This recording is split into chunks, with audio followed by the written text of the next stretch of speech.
in this course, I will speak about the directly series and zeta function in one and several variables. So in my course will divide in essentially in 3 parts. So in the first part, I will talk about zeta function in one variable case.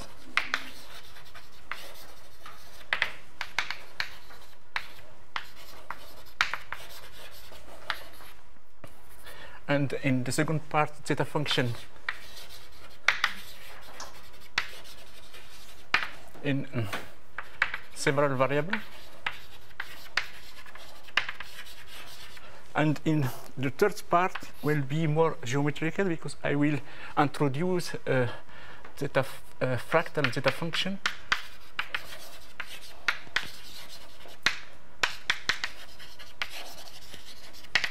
And also height zeta function, Manning conjecture.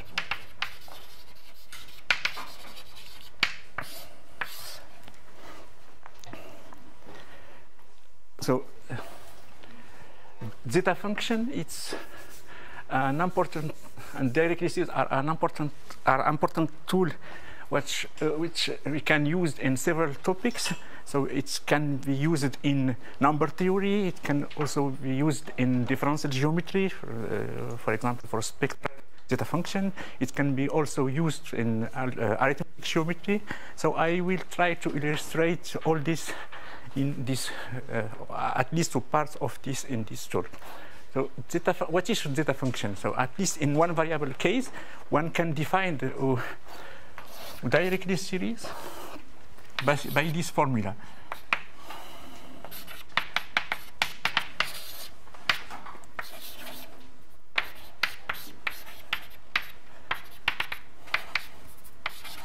Where f is some arithmetic function,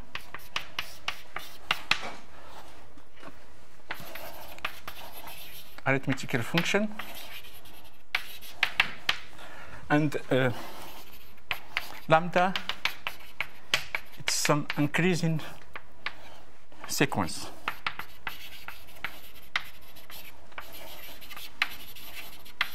Such that lambda n tends to infinity as n tends to infinity. So why introducing directly series?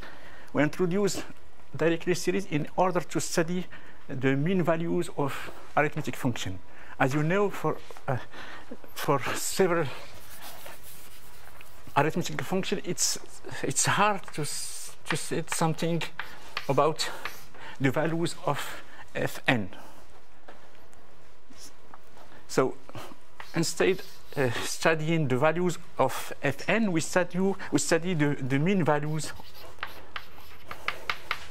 of f, which can be defined as following.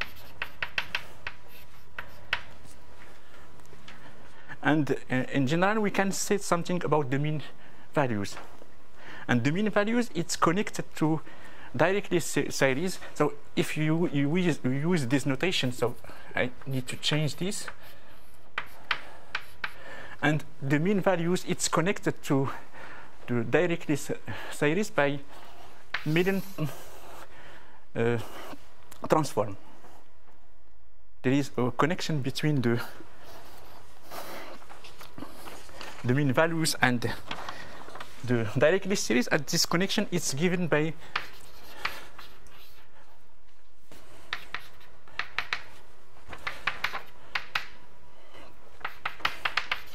this formula.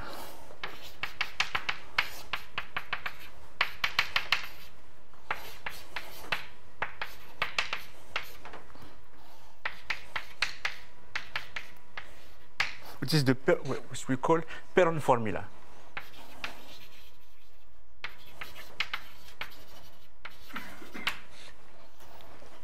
To be more precise, if you know, for example, that your zeta function has a meromorphic continuous, has a half plane of convergence,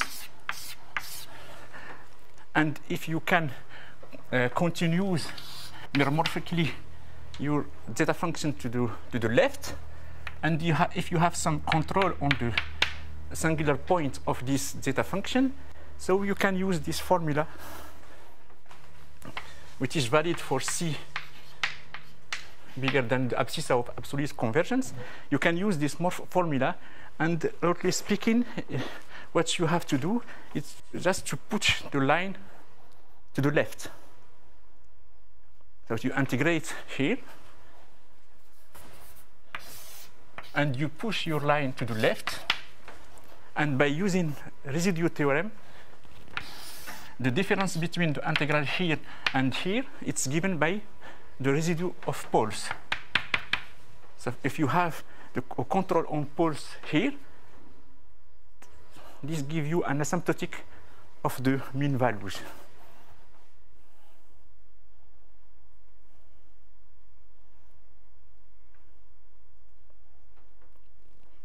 Now this is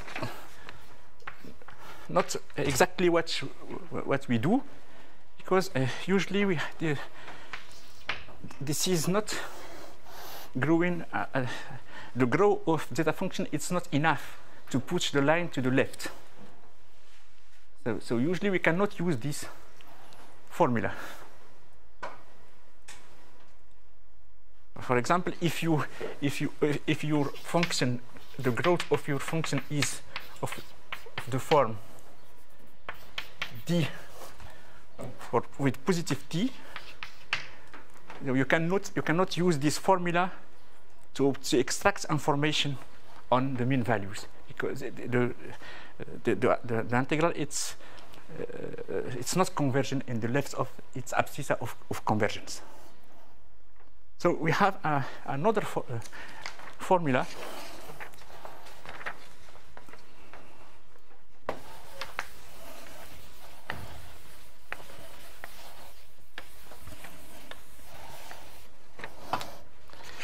which is the following. So if you introduce for any k the mean values, the weighted mean values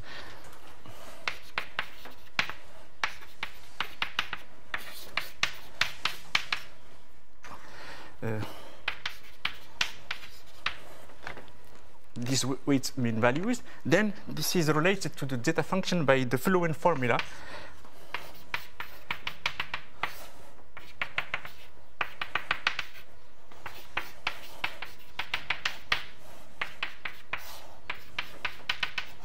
But here you introduce factors in the denominator. So for example, if your function satisfies this growth condition, it is enough to choose k bigger than d plus 2. So if you choose k bigger than d plus 2, then you can move the line to the left and use residue theorem to obtain asymptotic of these weighted mean values.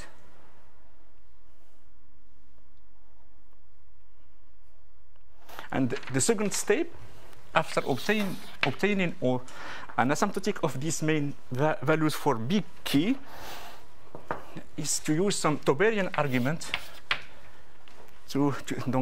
by some Tauberian argument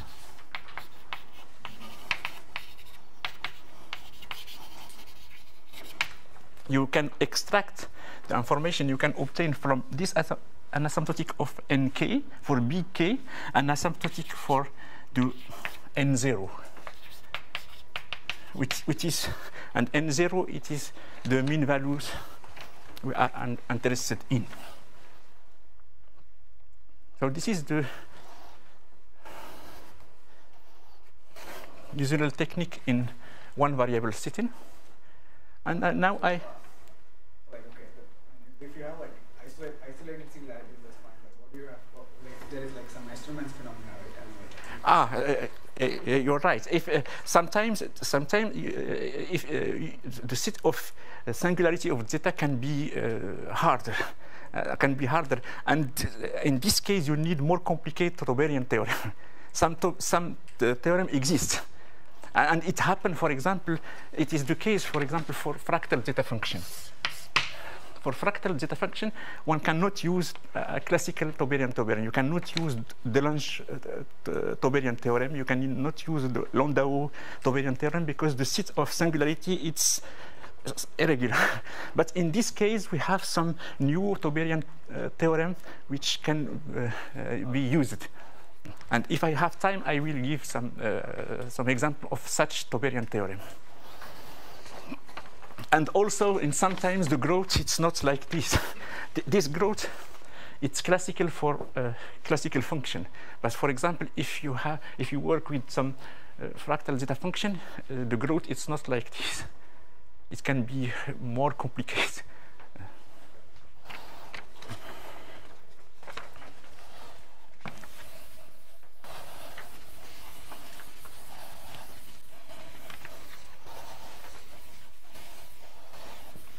Now, in the first part, I will give some overview about these techniques.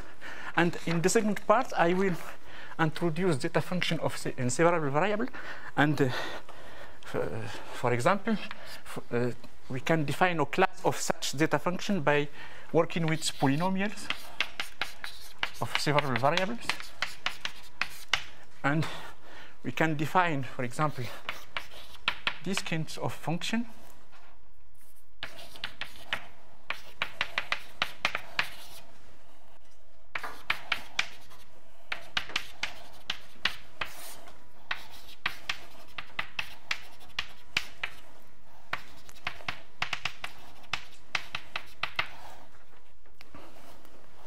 and why we are interested on this kind of function. So historically, this is related to the study of Dedekind zeta function, for example. For Dedekind zeta function for a number fields, it's defined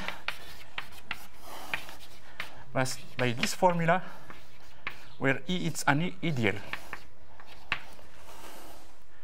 And to study the analytic, this function contains many important information on the number fields. And in order to study analytic continuation of this kind of zeta function, you can use thesis, for example, and Poisson formula on groups, etc. But you can also use the technique of Shintani. And in sometimes, the technique of Shintani, it's better because it can give you information on the values. This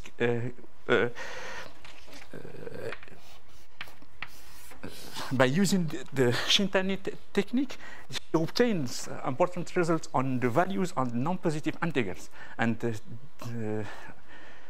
Pierrette Cassonuguez, by using also these techniques of Shintani and some others new idea, she obtained important results on the values and the non-positive integer of this kind of zeta function. And the idea of Shintani is that by using some algebraic number theory, as I will explain later how to do that, you can express this kind of zeta function as a sum of function of these kinds. So if you are able to prove analytic continuation of this kind of function, and if you are able to obtain closed formula for its values at non-positive integer, then this gives you information on the analytic continuation and also on values at non-positive integer of this kind of function. So I will explain this in this part. And zeta function can also used in arithmetic geometry, for example, in Mannian conjecture, because in Mannian conjecture we are interested by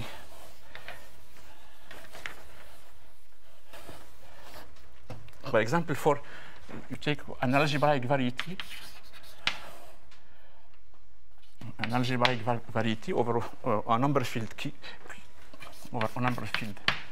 Q, and for example, Fano variety. So you can use or line bundle to have some embedding of V in some projective space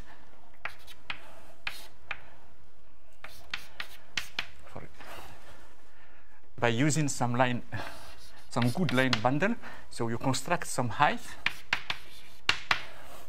and this height can allow you to control the point of V. And the Manning conjecture, it's about the number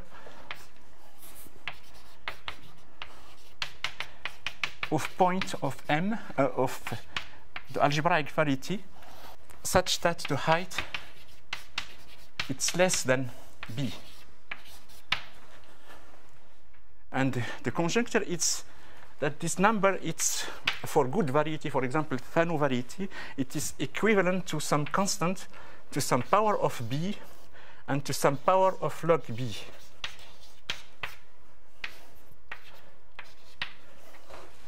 And Manning give good, and Chinkel and Batirev give a good description, as a conjectural description of this power, A and B. And Pear also gives a good description of this constant C in terms of geometrical invariant of the variety V. So you can, and in this problem one can at least hope use zeta function, because you have a height, so you can define a height zeta function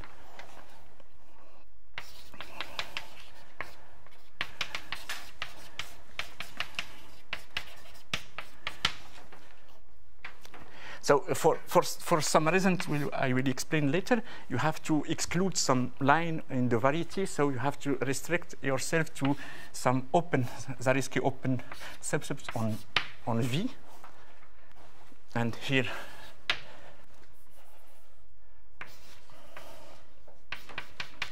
to work in this open. And in this case, the height zeta function is defined by this formula.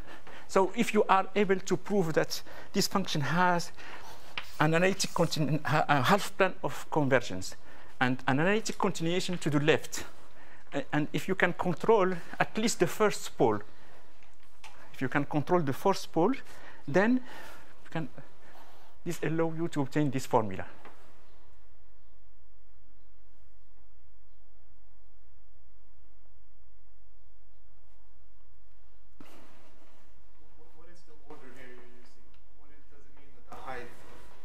I will explain this later, because the construction of height it's not so it's not easy. So I need to introduce something to define the height. That if you have a line bundle, for example, with good properties, so you have an embedding of this. This gives you an embedding of V in some projective space. For example, if you assume in the case K equal Q, in the projective space, this is phi L. This is the embedding phi. You have an embedding phi L, and you have to choose a height in P and Q. You have to choose a height. For example, for a given point in P and Q, you can assume by homogeneity that the xi are integer. Yeah, and you can also assume that the great common divisor of the xi is equal to 1. In this case, you have several heights in P and Q. For example, you have this classical one, that is maximum of xi. You have also the Euclidean one.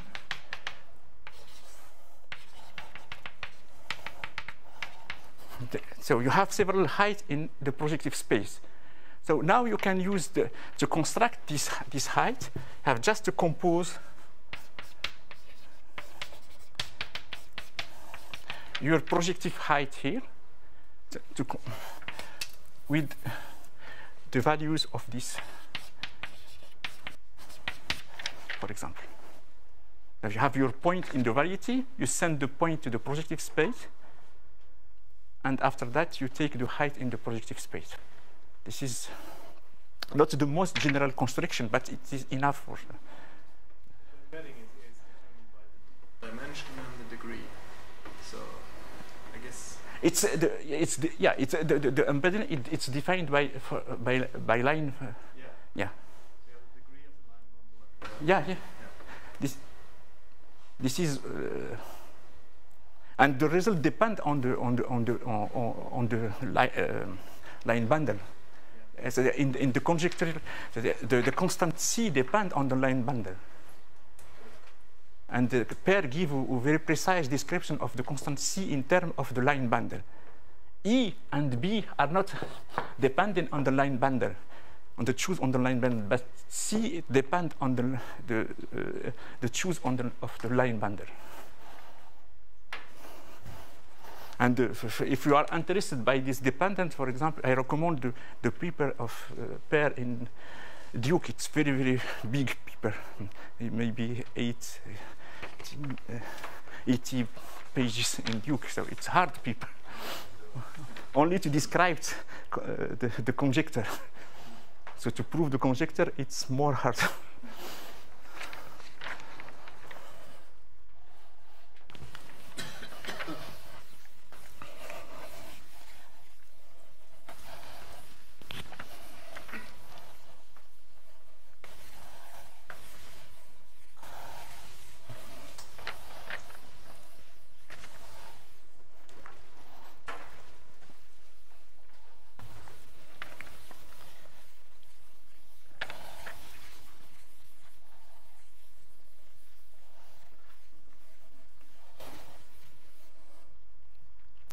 So now I'll turn to the first part.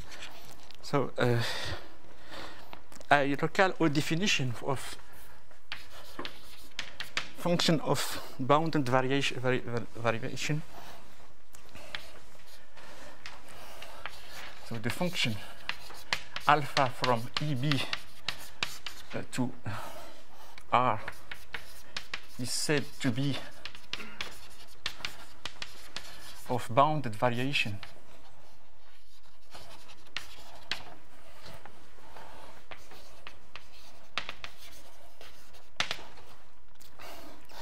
if there exists a constant m, a positive constant, such that sum of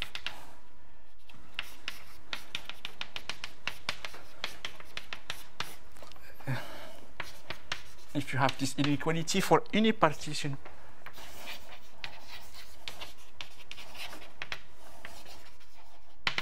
for all partition P of the compact interval EB. This is definition of function of bounded variation. And an easy exercise so that you have alpha is bounded variation, it's a bounded variation function if and only if alpha it's the difference between the two increasing function.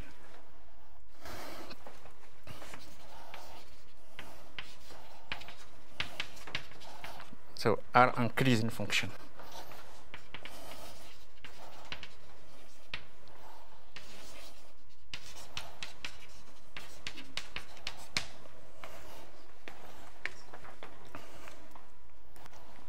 So there are several properties, but this one is important. And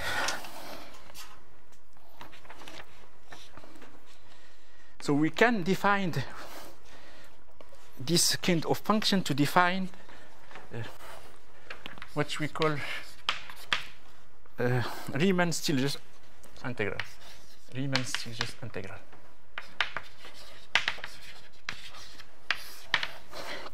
How to define Riemann-Stieltjes integral? So I just for a given function, for example, EB to R or to C. So we define as for Riemann function for any partition.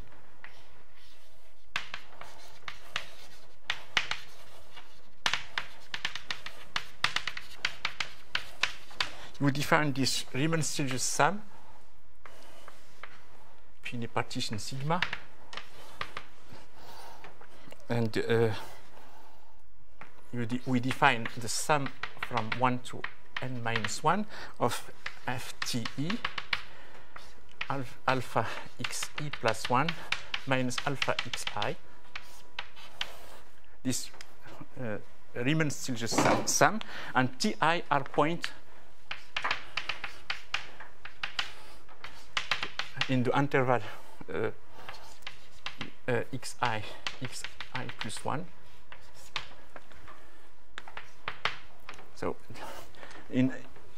for Riemann sum, we choose alpha equal identity function. But here alpha is function of bounded variation. Function of bounded variation. And you define this sum, and if the limit exists, you said that your function is Riemann-Stieltjes integral, and you define the integral as the limit.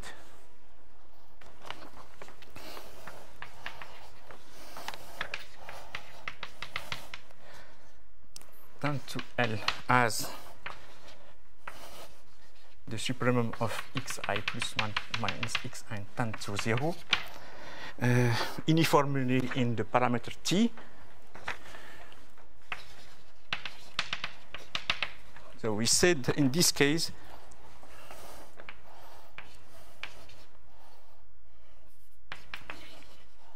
f is Riemann-Stieltjes integral, and we write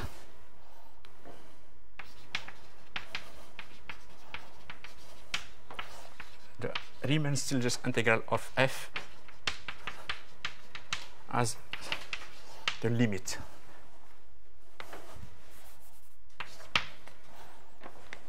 So the construction, it's exactly the same. It's the same as the construction of Riemann integral, but you change just the function identity, and you replace it by function alpha of bounded variation. And this integral has in some sense the same property as Riemann classical integral, at least when alpha is no decreasing function. For example, you have the positivity, you have the linearity of the integral, you have several properties. And one of these properties which is useful for us, it's the following. So the integral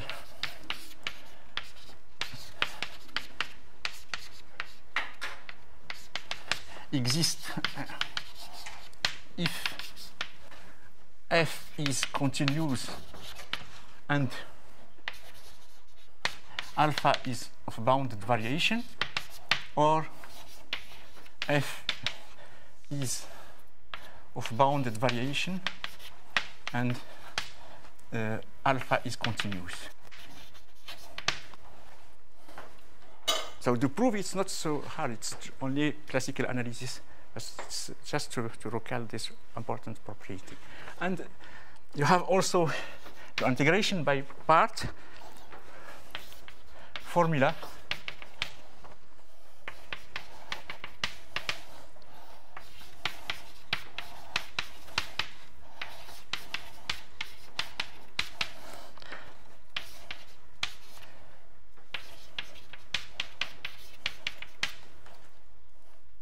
also the integration by parts formula, and if one of these integral exists, and in this case both exist, and you have equality.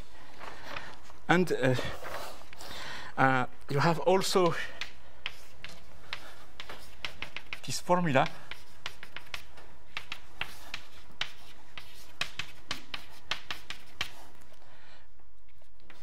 X if alpha is absolutely continuous.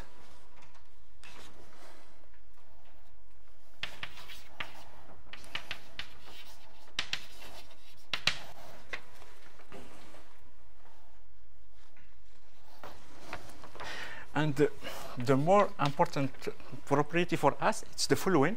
If alpha it's a step function. Here you have point E1, here you have point E2, etc. with some jump C1, C2, etc. So if alpha is a step function with jump in point E1, E2, and the value of jump are C1, C2, etc., then you have this formula.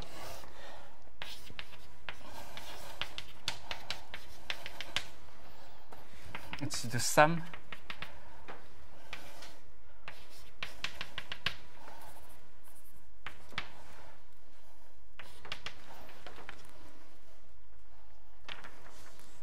So this gives you a way to represent a discrete sum as a still just Riemann integral.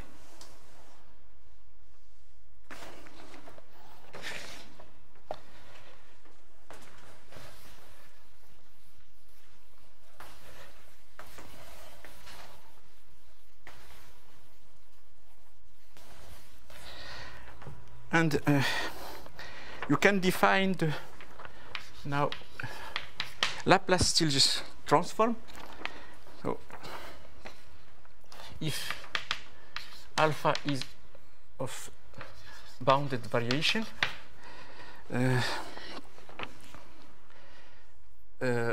in any compact interval of 0 plus 0 infinity, and you can define the Laplace transform, Laplace Stillges transform of alpha by this formula.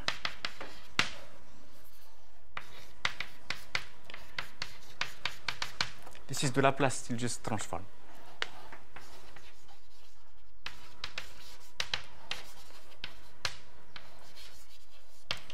And you can also define Milling Stillges transform by this formula. This is Milling Stillges transform. And both are related by just a simple change of variable. So any property valid for this, it's also valid for this, and etc. So why we introduce this? Because it gives way to write zeta function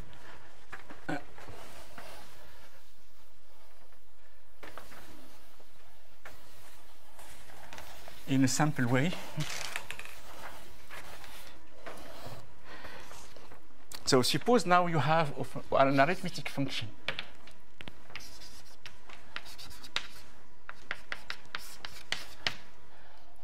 Be an arithmetic function, and assume that there exists some constant t such that it's less than n power d. Then, for example, if you take the zeta function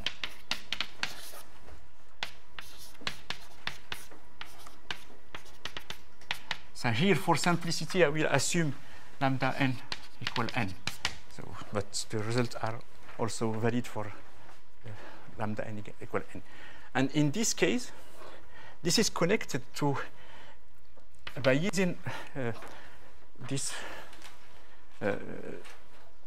formula, this is equal to the integral from 1 minus to infinity of t minus s d et where et it's the mean values of the function of the arithmetic function f.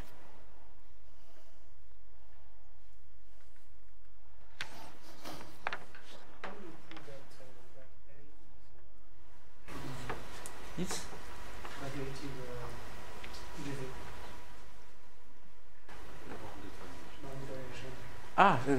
by using this.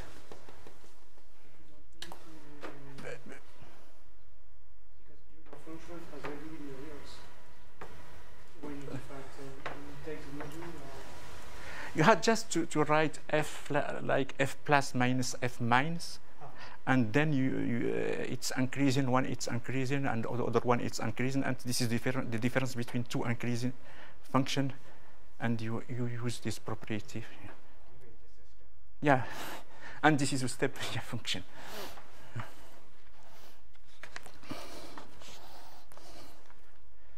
So in the second, I will just write for this kind of zeta function, we denote by sigma c f the abscissa of convergence, and sigma e f the abscissa of absolute convergence.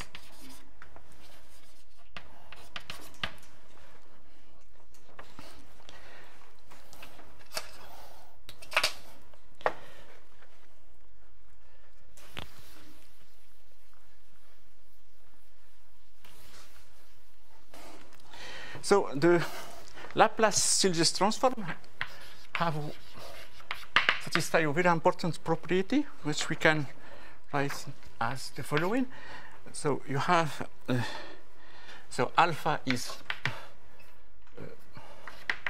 of bounded variation in compact interval of 0 infinity. So you can write, so we define the Laplace-Stieltjes transform of alpha. So if you know that this Laplace-Stieltjes transform if it converge in some point, then for any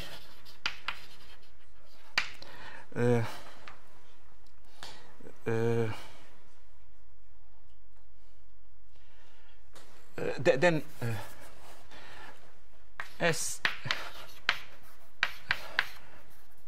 then this function is holomorphic in the half plane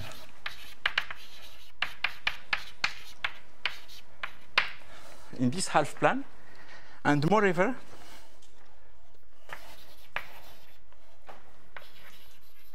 for any theta in this interval,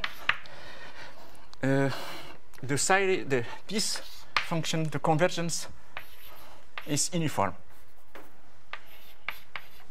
Converge uniformly in the set is theta, which is the set of S and C, such that the argument of S minus S0 is less than theta. So if you know that, which means that if you know that your series converge in some point here, S0 equals sigma 0 plus E theta 0, then you have the convergence, it's uniform in this kind of regions. And if the Laplace-Stieltjes converge absolutely in for S equals sigma 0 plus E theta 0, then it converge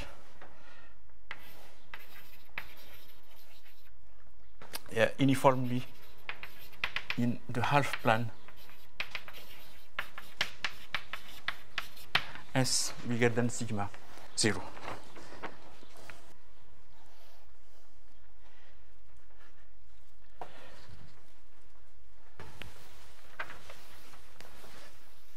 And we have also, as I explained before, to have a good description about of the singularity of the zeta function. It's important to obtain the estimate, the asymptotic. So we have a very interesting result of Landau, who said that if alpha is increasing, then sigma, the abscissa of absolute convergence, it's a singularity.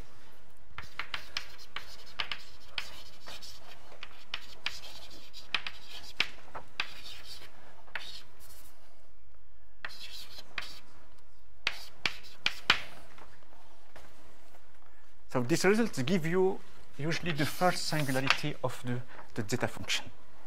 Because you know that in this case your zeta function converges here, and here you have your abscissa of convergence, of absolute convergence.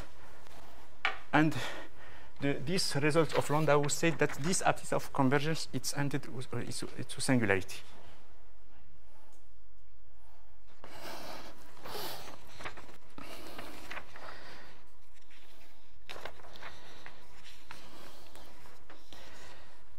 So now I will give an idea of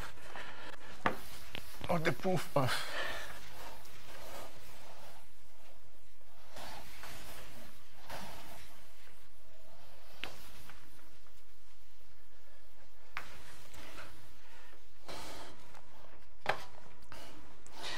a proof of the Perron formula.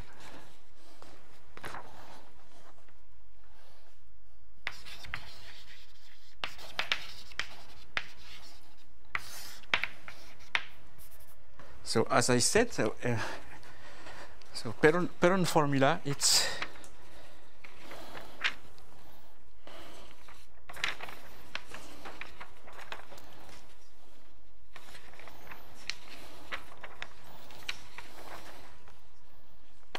this formula.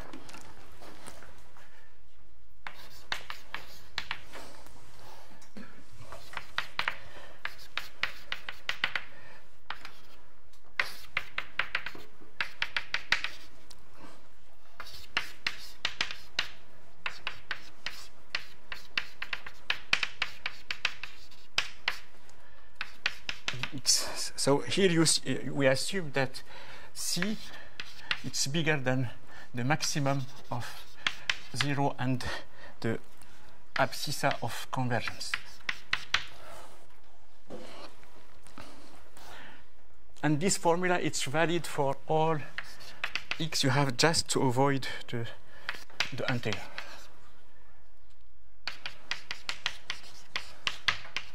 If you want to work with integral, you have to just 1/2.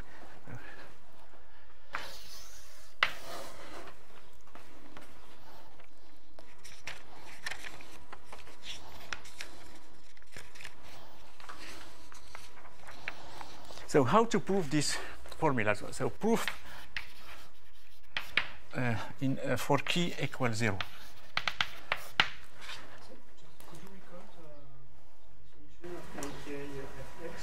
AK of x it's equal to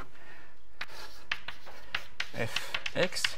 So here I choose, so it's sum of f and x minus n, so key. The weighted.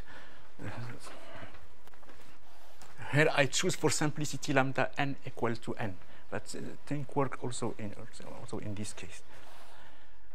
So for key equal 0.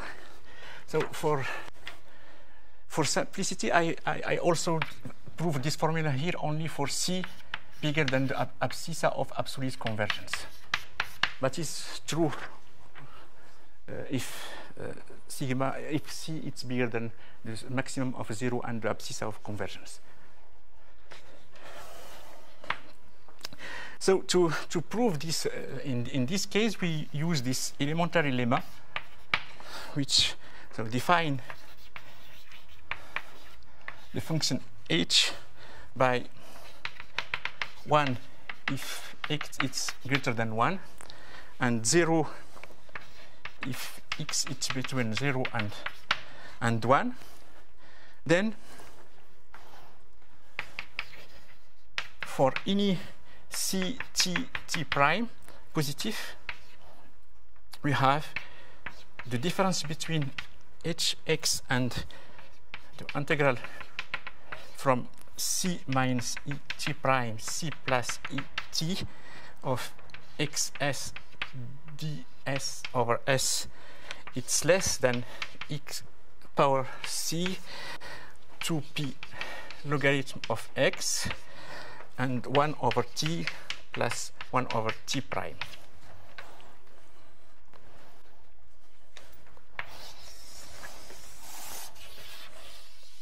So this is important because it's sometimes approximation, some jump by some continuous, which we approximate the jump on one by some continuous object. And usually this is what we are looking for when we work with zeta function. Zeta function is some discrete things. We have to replace jumps by some smooth thing.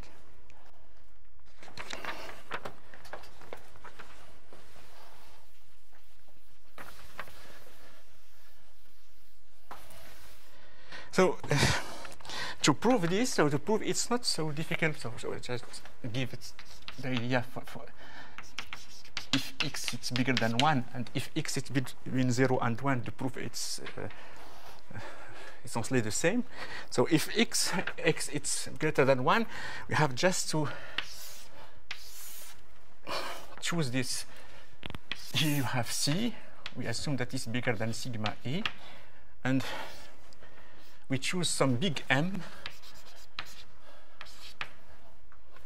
and here we take this line,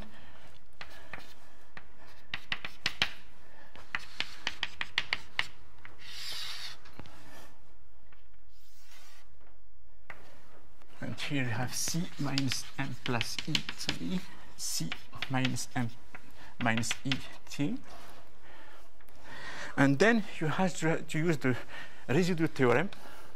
So by residue theorem, the integral here it's equal to the sum of these three integrals, and the difference it's the residue of this function in 0, and the residue it's 1, which is the value of h.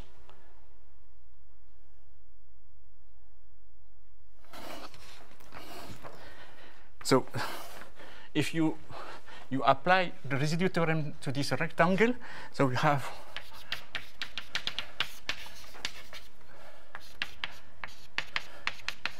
equal 1, which equal to value of h on x.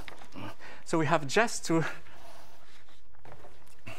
estimate these three integrals and to prove that the sum of this estimate is less than this one.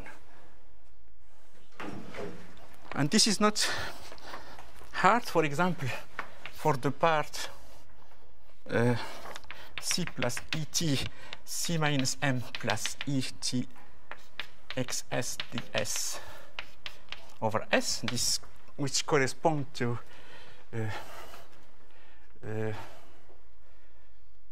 this part, this is less than xc over t log x, because 1 over s, 1 over the module of s, it's less than t, and you have just to integrate xs between c and c minus m, x sigma, and this gives you this part.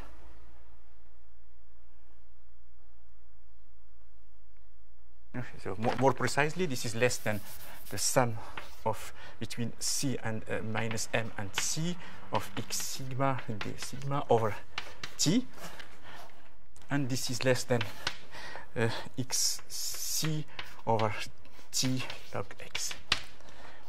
And we have also, in similar manner, the integral from c minus m plus et prime to c minus m minus et prime xs ts over s. In similar manner, this is less than x to c t prime log x. And for the remaining part, for this part, you have the integral from c minus m plus et prime to c minus m minus t prime of xs ds over s. That you are here, so the real part it's constant, it's equal to c minus m. So 1 over s, you can, it's less than 1 over c minus m. So this is less than c x c minus m over c minus m t plus t prime.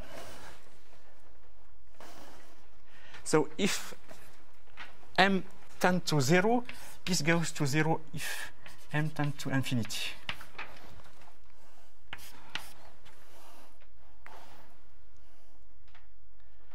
And so only remain these two parts which give you this estimate.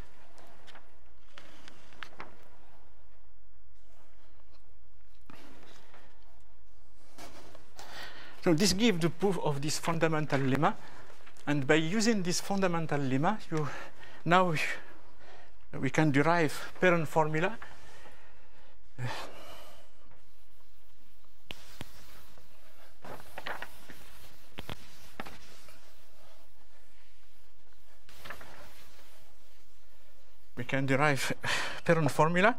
For example, if you start from this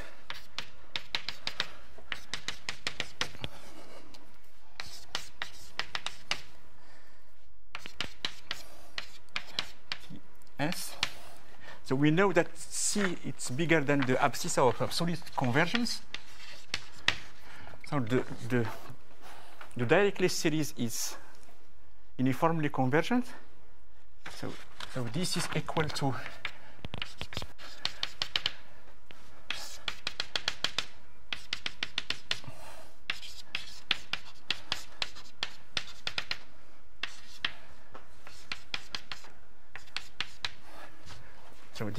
to the sum from 1 to infinity of 1 over fn, 1 over 2 pi, the integral from c minus et prime c plus et of x over n s ds over s.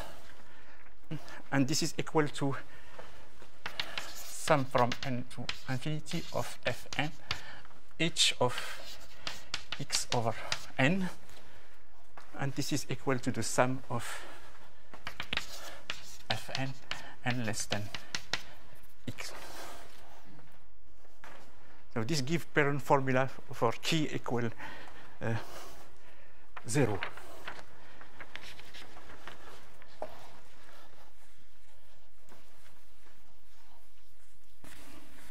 And now for key,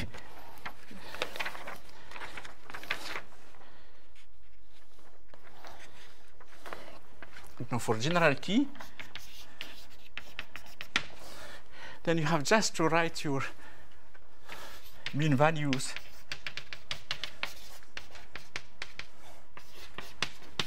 in this form, and you use binomial Newton formula.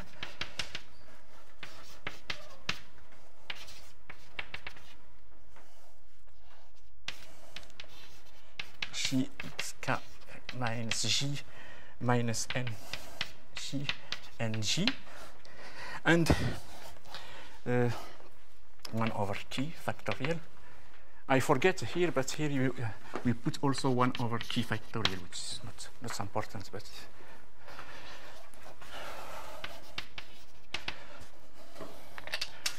and then you can write this as 1 over key factorial sum from g for g from 0 to k, g minus 1 to g xk minus g 1 over 2 pi integral from sum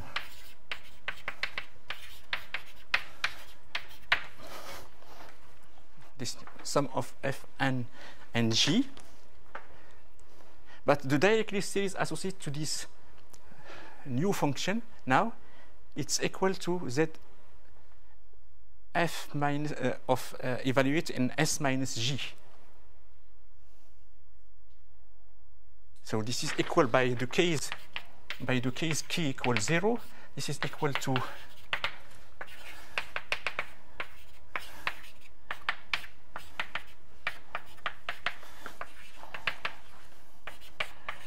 pi sum c plus g c plus g plus e infinity minus e infinity of z f s minus g x s over s ds, because this is the Dirichlet series associated to this arithmetic function.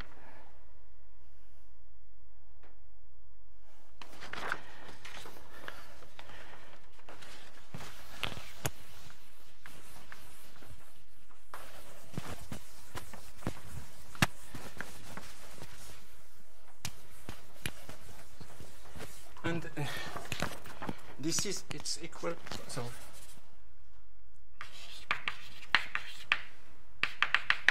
it's equal to 1 over key factorial sum of from 0 to k g, so minus g k minus g, and here by a simple shift this is equal to integral from c minus e plus infinity to c plus e infinity z f s and x s plus g over s plus g ds.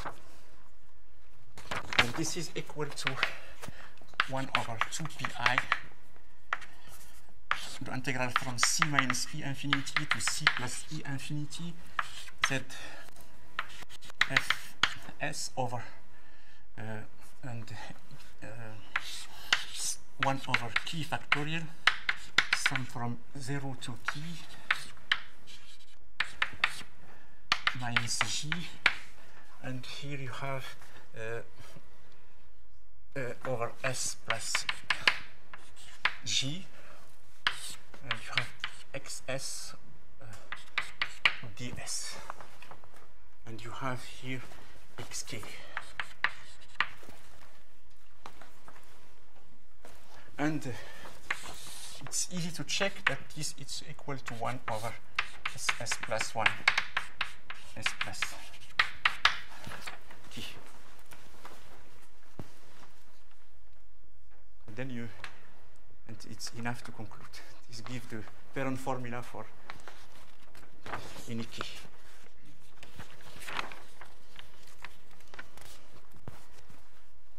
So as I said, parallel formula can be used. So at least in this form, when you have some good zeta function with meromorphic continuation and with some polynomial growth, for example, then you can choose a very big key and use parent formula with very big key to deduce information on the weighted mean values, and after that some Tauberian argument to obtain asymptotic of the initial mean values. But there are also some important Tauberian theorems, and one of them it's Dulong Tauberian theorem.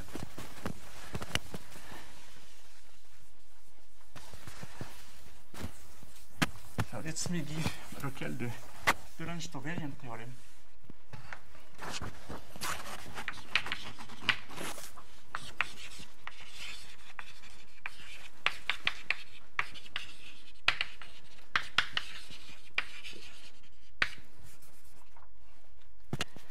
So let f be of arithmetic function with non-negative values. This is important for the Lorentz-Tauberian theorem.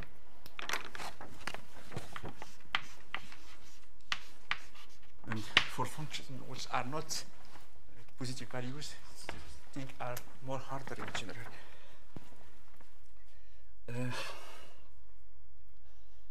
We denote by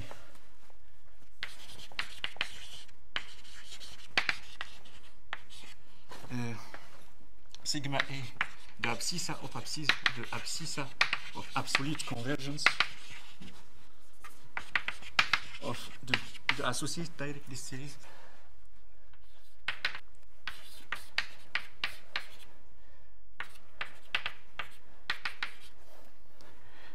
that we assume that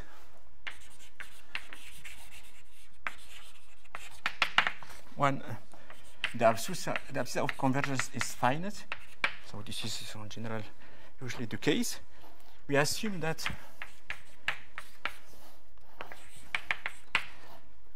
has homomorphic continuation, has meromorphic continuation to an open containing the half plane real S, the closed half plane real S bigger than sigma E, with only one pole, one possible pole in S equal sigma E, and we assume that in the neighborhood of this pole we have the singularity look like something which is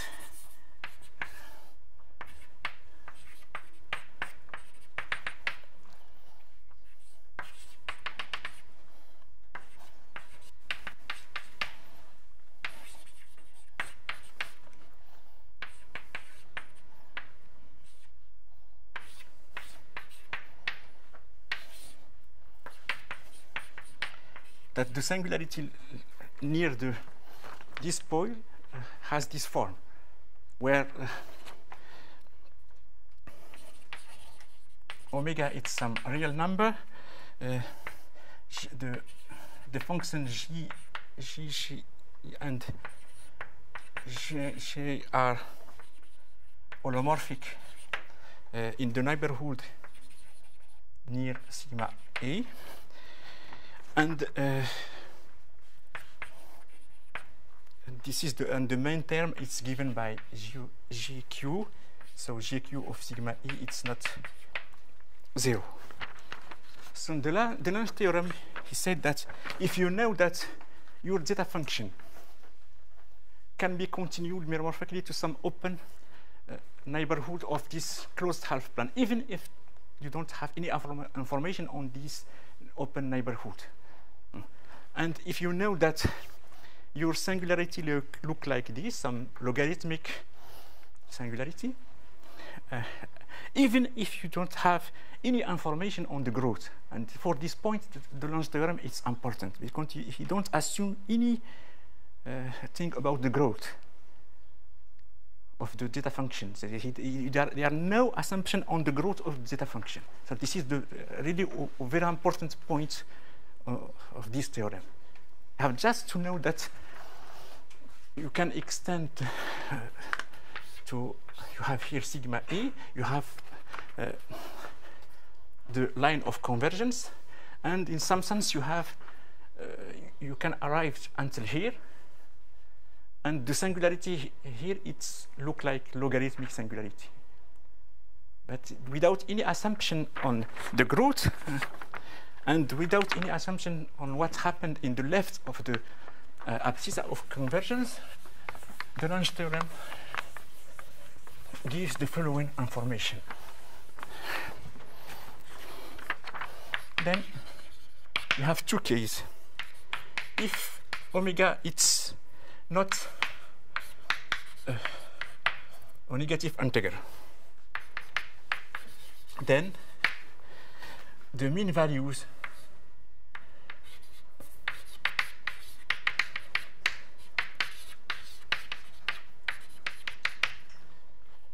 it's given by gq of sigma a over sigma e of gamma of omega plus 1 and x sigma a log x to power omega and log x to power q as x tends to infinity. And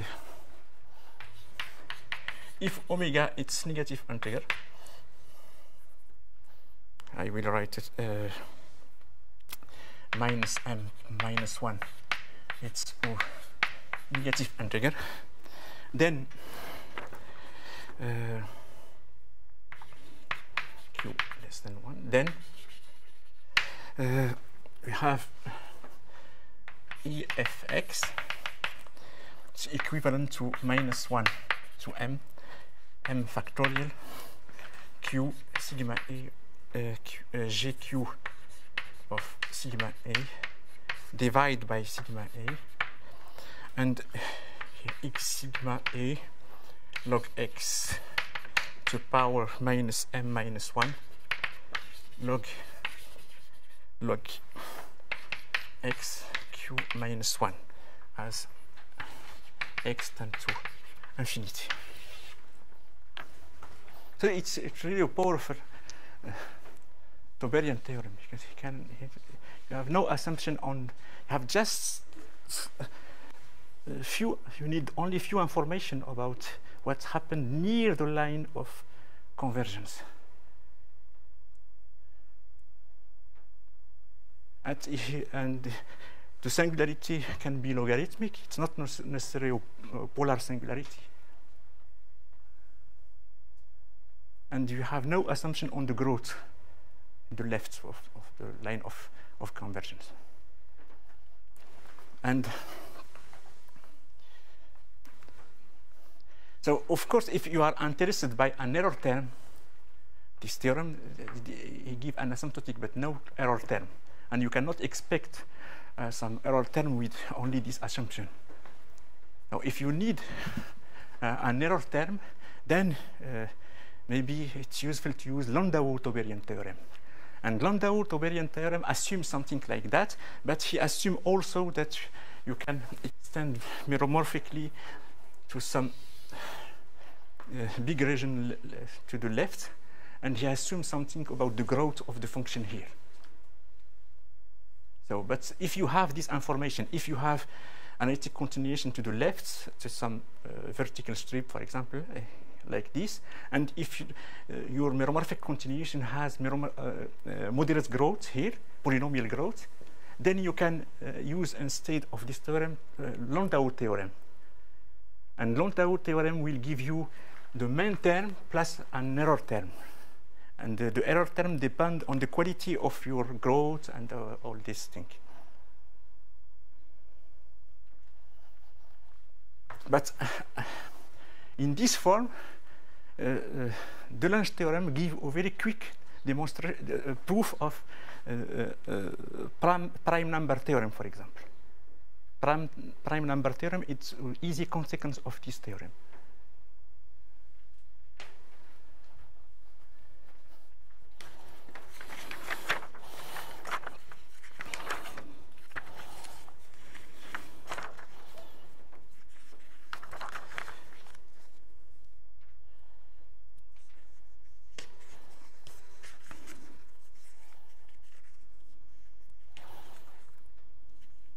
So now I will explain, for example, how to derive quickly the prime number theorem from Dulance theorem. But before I will summarize some results on Riemann zeta function.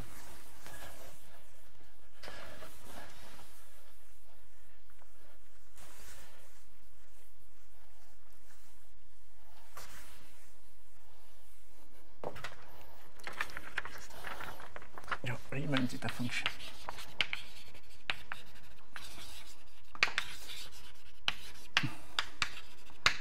And prime number theorem.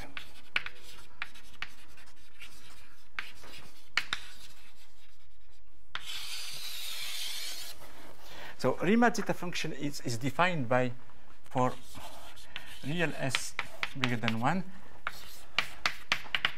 by this formula. And it is absolutely convergent and holomorphic in this half plane. And we know that theorem, so we have Euler for a product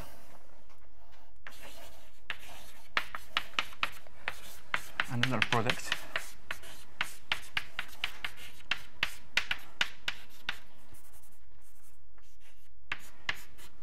maybe this is one of the most important formula in analytic number theory, because it's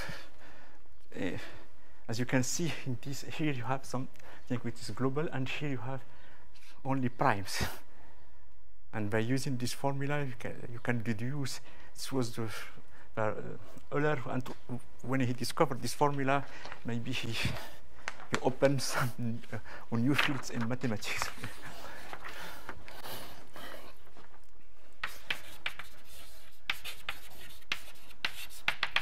And to the zeta function has Riemann zeta function has homomorphic continuation to C with only one pole in S equal 1, one sample pole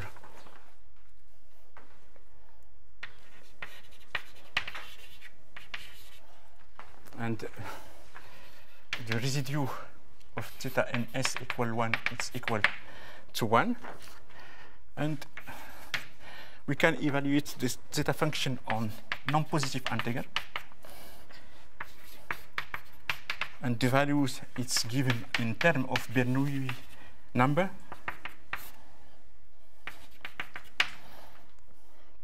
The Bn are the Bernoulli, classical Bernoulli number. And it satisfies the functional equation.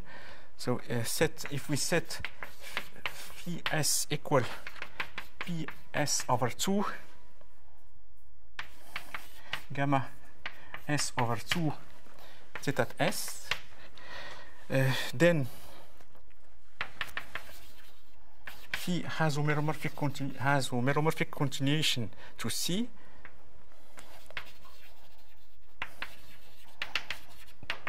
with only two poles.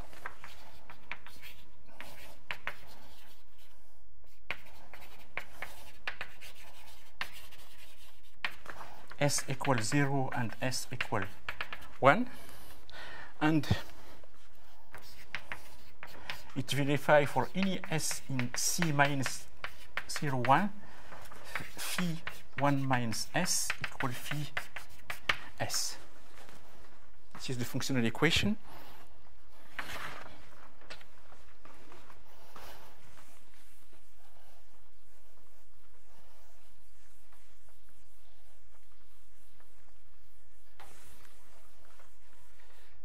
So this is a classical result about zeta functions, so it will be about Riemann zeta function. So it's not maybe you know it.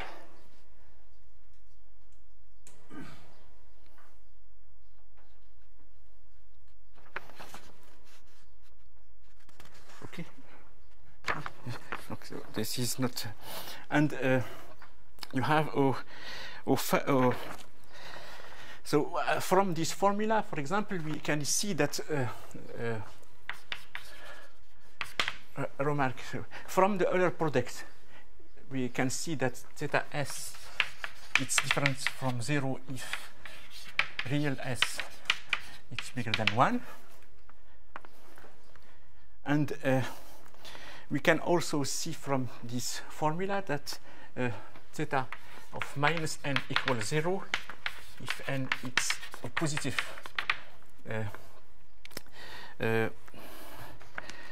minus 2n if n is positive integer, and the Riemann, this is what we call trivial zero of zeta function, and we have Riemann hypothesis who say that all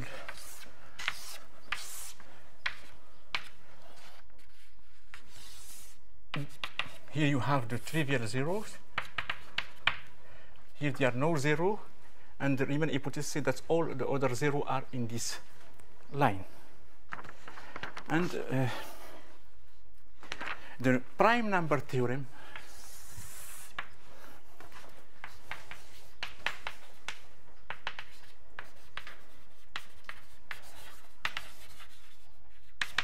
said that the number of prime less than x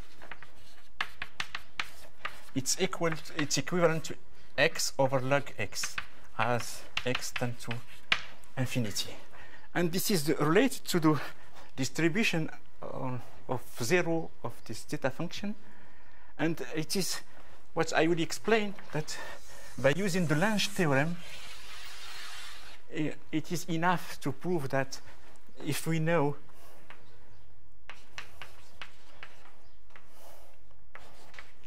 so the fact that zeta of 1 plus et it's different from 0 for all t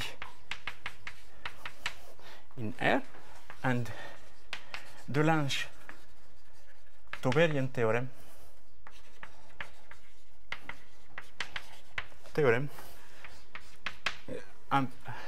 applies the prime number theorem.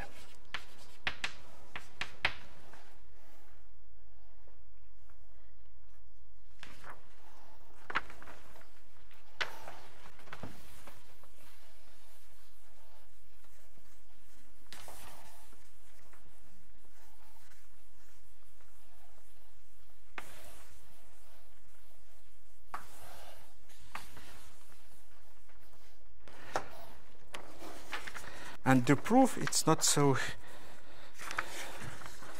difficult to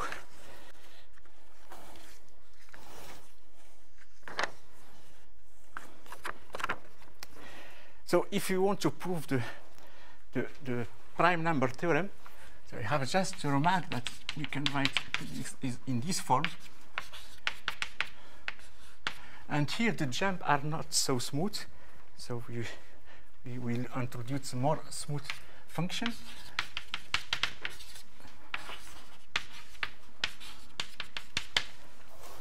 And this is also, it's not enough smooth, so we introduce a third function.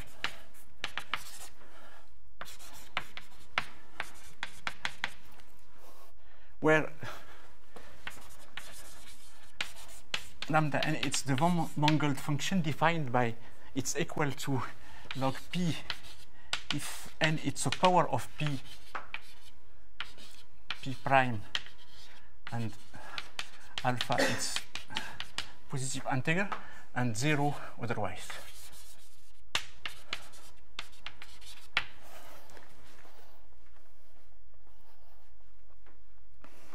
So if we will prove that this function is equivalent to x as x tends to infinity, and deduce from this that theta x it's equivalent to x as x tends to infinity, and deduce from this that px it's equivalent to x over log x as x tends to infinity.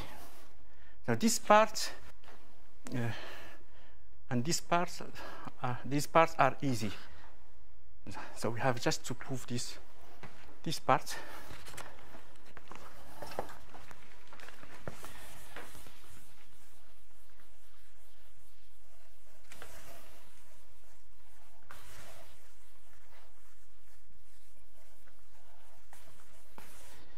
So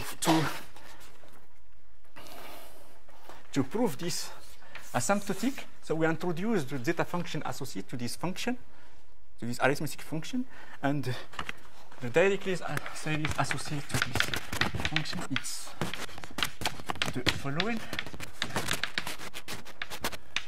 It converges for real S bigger than 1, and it's not difficult to prove that this is equal to minus zeta prime of S over zeta over S.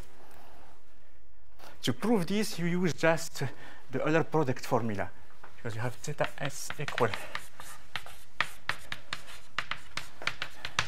So by using logarithmic derivation, you deduce from this formula this equality. It's just logarithmic derivation.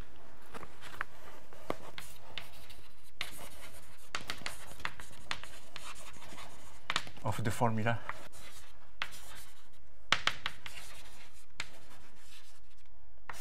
By logarithmic derivation, you obtain this formula. So, by using the property of zeta function, now we know that this zeta function has homomorphic continuation to the whole complex plane, but the set of its poles is complicated because the set of it, of course, one, it's a pole of order 1, it's a sample pole of residue 1, but you have also the zero of the Riemann zeta function give you poles. So you need some control on the zero of Riemann zeta function. And from the property of Riemann zeta function, so we have 1 here. So this series is absolutely convergent here. Here we have a first pole, but the zero of Riemann zeta function can give poles also. And the control of the zero of Riemann zeta function, sometimes it's hard. It's not easy. It's not easy. So now, if you remember Dulong's theorem, he need only he need the function to be holomorphic in this line. We don't need any information in the about what happened in the left to this line. We need only information on this line. So if we prove the following lemma,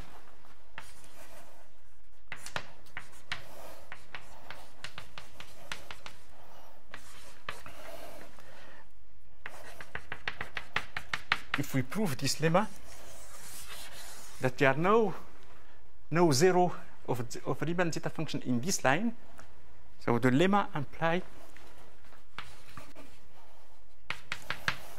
that this function is holomorphic in real S except in 1. So we can apply Dulong's theorem. And near S equal 1, this is equivalent to 1 over S minus 1. So Dulong's theorem implies that Cx is equal to x as x tends to infinity. So before giving a proof of this lemma, I will conclude, so show you how to deduce this from this and this one.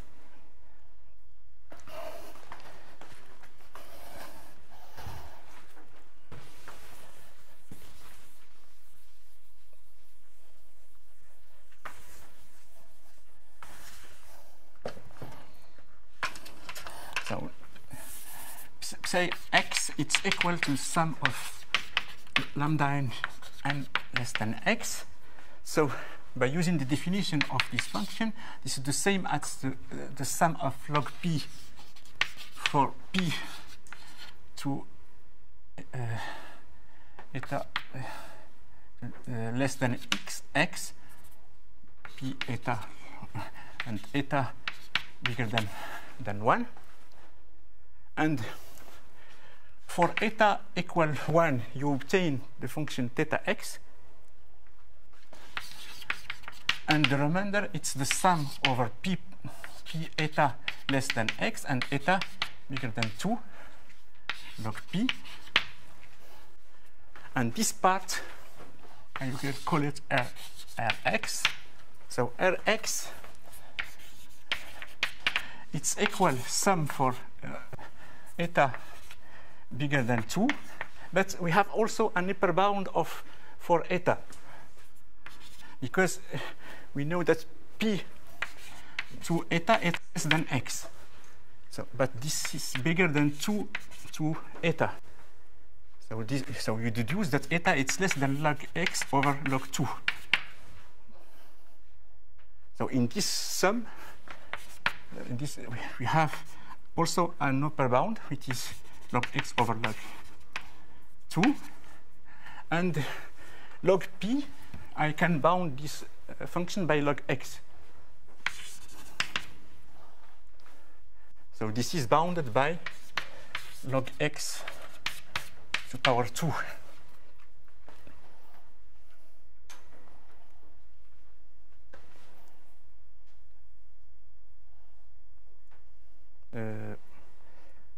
Okay.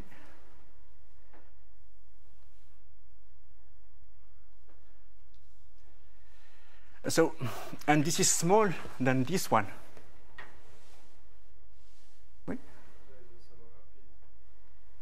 Sum? The sum over p. Sum over? Yes, sum over p. You're right. Sum over p. P. But p, okay. But eta, it's bigger than 2.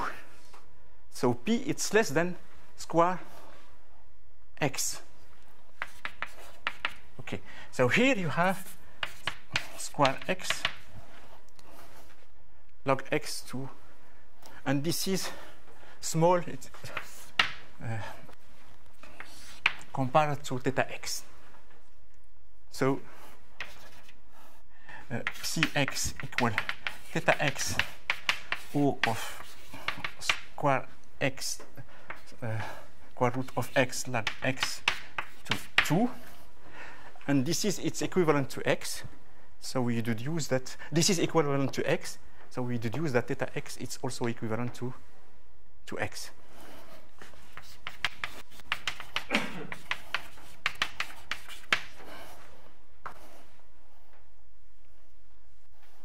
So now we have this information, and to conclude, we have just to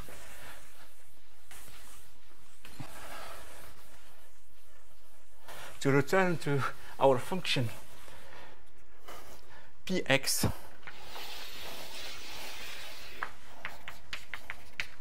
and px, it's equal to sum of p less than x of 1, and you can write this function as the sum of p less than x on 1 over log p log p, and by using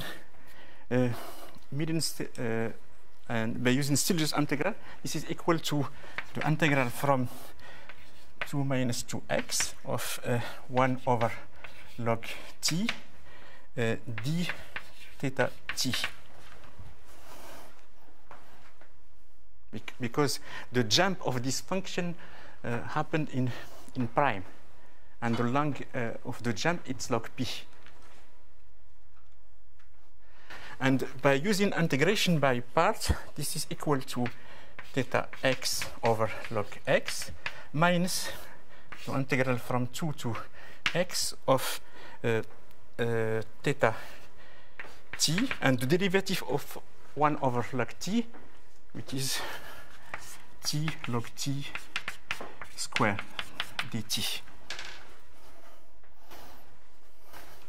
And now I have just to bound this part, and the integral from 2 to x of theta t over t log t 2 dt so theta t over t, we know that theta t it's equivalent to t. So theta t over t it's bounded.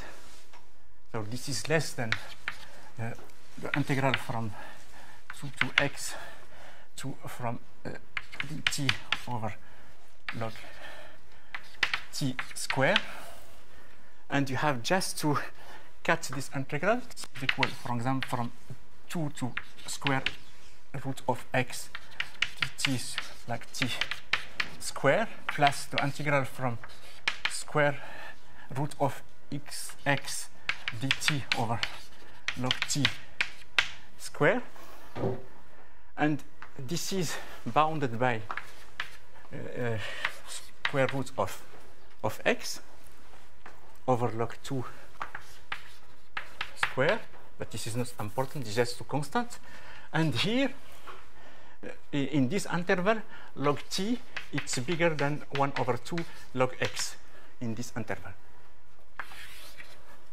So by using this is less than 1 over log x square, x minus x. So this is less than x over log x square. So we have, we deduce from this and this that px is equal theta x over log x plus O of x over log x square. But theta x, it's equivalent to x. So this is equivalent to x over log x. And this is the prime number theorem. So the only thing which need to prove now is this lemma. So if we have this lemma, by using the Lange theorem, it's easy to derive prime number theorem. And to prove this lemma, it's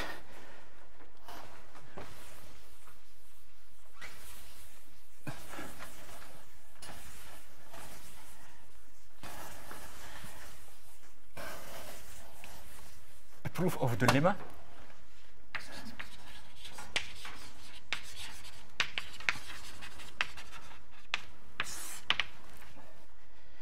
So it's not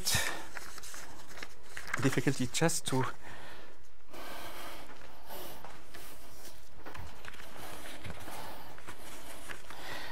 remark that for sigma bigger than 1, if you write fs equal logarithm of zeta of s, so by using the Euler products again, this is equal to sum of n s over log n 1 n over s. Just by using Euler products of zeta s and developing. So you obtain this formula, and from so this is. I will write this sum from 2 to infinity of En over Ns. This is En. So now you have just to compute for sigma bigger than 1 and 2 tau n r.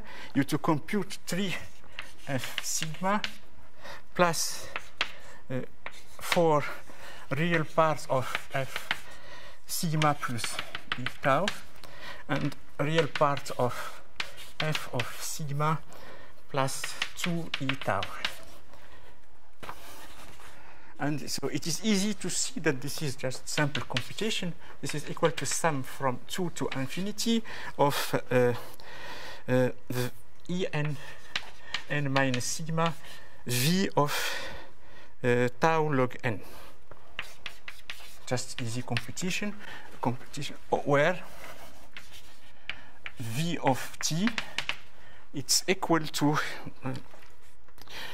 3 plus 4 cos t plus cos 2t. And now you use this miraculous formula. This is equal to 2 1 plus cos t square. And this is positive.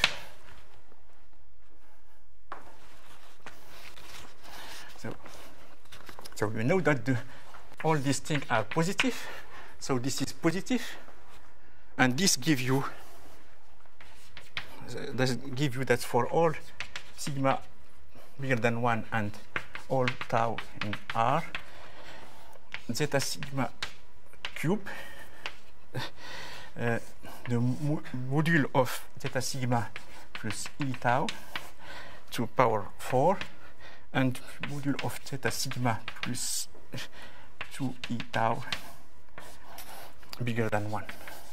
Because if you take the logarithm of this, you have this one. And now, assume that you have O0.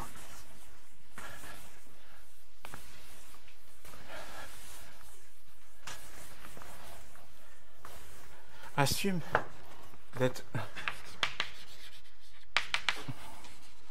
there exists some tau 0 in R such that S0 is equal 1 plus E tau 0, it's O0.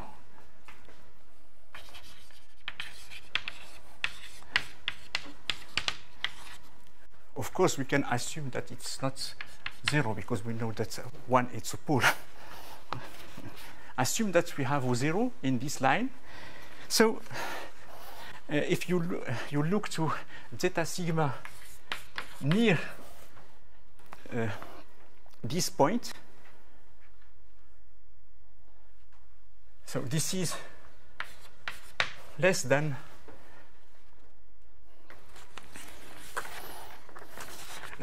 near this point, this is less than sigma minus 1 as sigma tend to 1 because it is 0. And we know that zeta sigma it's less than sigma minus 1 as sigma tend to 1 because 1 it's a pole of zeta. And we know that zeta of sigma plus 2i k0 it's regular.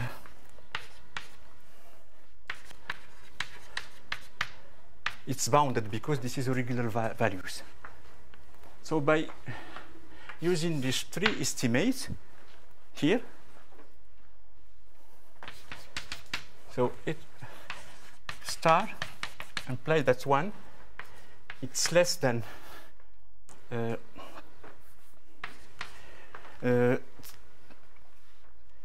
zeta sigma, so this one sigma minus 1 minus 3, and here you have sigma minus 1 4,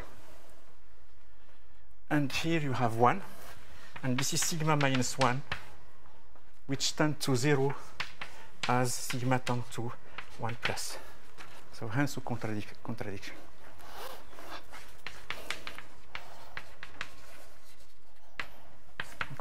So this proves the lemma.